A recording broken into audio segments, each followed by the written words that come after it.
Now, the sports for South Mississippi with Nigel Whittington. Life comes at you fast. Last Friday, Lane Kiffin was the first coach in Ole Miss history to reach 11 regular season wins. But today, he was officially named the head football coach of LSU. Things have been moving smoothly in the blender for the Pelicans, who have seen plenty of success as of late. The secret?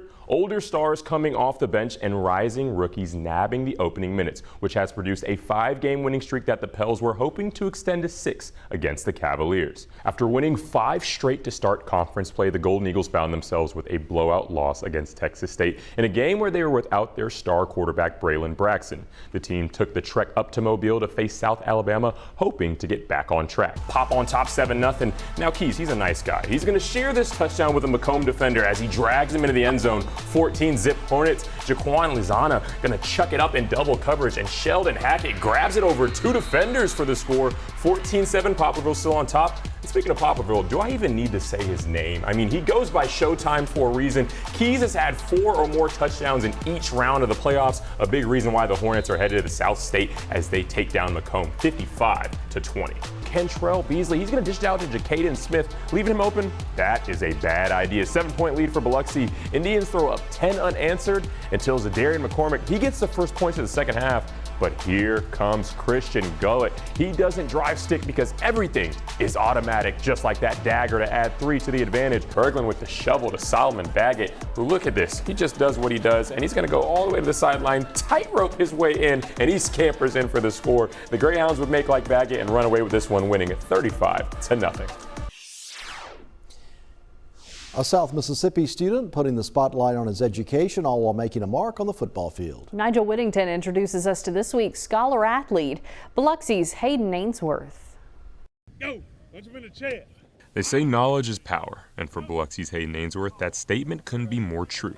Standing at 6'5" and 305 pounds, the offensive tackle is a force every Friday night for the Indians. While giving his quarterback time and creating gaps for his running back is his priority on the gridiron, in life, he makes one thing clear: academics come before athletics. That's first in life. At the end of the day, whenever I get home, it's homework and stuff like that, putting priority on what needs to be done. This is obviously fun, but I couldn't be out here if that doesn't happen. And thankfully, I had good parents who told me that at a young age, and they told me basically, like, this is going to be your life.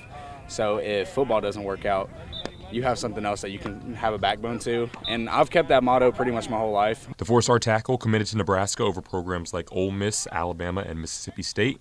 But while the Cornhuskers saw the benefits he provides on the field, Ainsworth saw the benefits the university provides for his future. In terms of education, yeah, I wanted to go somewhere that I knew was going to be solid for me. Having a degree from Nebraska, that means something for most places. Obviously, in-state's a little bit different, but like out-of-state, like if you have a University of Nebraska Lincoln degree, it means something. The tackle spends his hours with his hand in the dirt, but his eyes are on the stars with the senior who reclassified to the 2026 class, focused on majoring in aerospace engineering. I've always had a love for math. I like how stuff works. I like that math is objective. I like that you can't like make an inference about math. It's either it is right or wrong. So that's always been a big help for me. So that's what kind of fueled aerospace. I know it's a very good career over I think it's like over the next decade and stuff. Like jobs will be coming up. The outlook for it is big. We actually did a project on NCCR about it. And that was huge for me.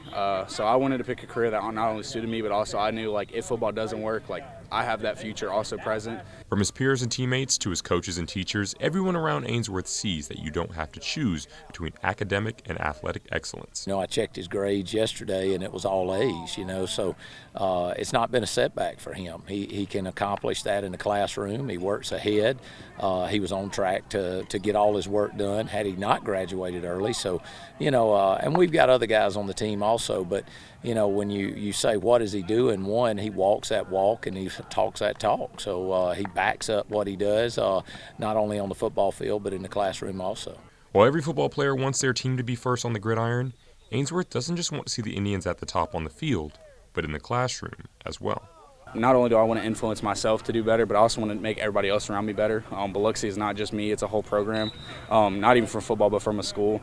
And so having kids come up to me and ask questions, stuff like that, in every aspect, I think mentally it drives me to keep doing better and stuff like that, so that like a whole program does become better. Football becomes better, school becomes better, and so I think we're number 2 on the coast. I want to bring it back to number 1 for sure.